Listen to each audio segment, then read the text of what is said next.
वाकुर्डे योजनेचे पाणी शेतात, सदाभाऊ खोतांचा शिवार फेरीला यश। सांगली जिल्ह्यातील शिराळा तालुक्यातील वाकुर्डे बुद्रुक योजनेचे पाणी वाळवा तालुक्यातील सुरुल, ओझरडे आणि रेठरे धरण परिसरात बंदिस्त पाईपलाईनद्वारे प्रथमच पोहोचले आहे। त्यामुळे शेतकऱ्यांमध्ये आनंदाचं वातावरण निर्माण झालेलं आहे।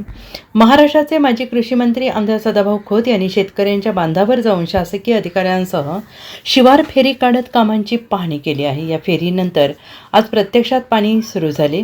सुरुल, ओझरडे आणि घबकवाडी तालुका वाळवा येथील शेतकऱ्यांच्या सातत्यपूर्ण मागणीनंतर वाकुर्डे बुद्रुक उपसा जलसिंचन योजनेच्या कामांची प्रत्यक्ष पाहणी करण्यात आली। यावेळी तलावांची पाहणी करण्यात आली।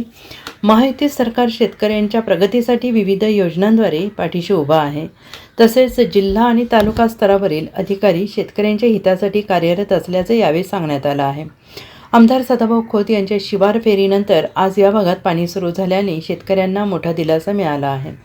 भरपूर शासनाने खर्च केला, पाणी आल्यानंतर आम्हाला आनंद वाटला। परंतु जसं कडेगाव भागात घाटावर पतंगराव कदमानं जसं पाण्याचा वस्तुस्थिती वगळवड वाहत्यात, तसं बी ह्या भागात व्हावं अशी आमची अपेक्षा आहे।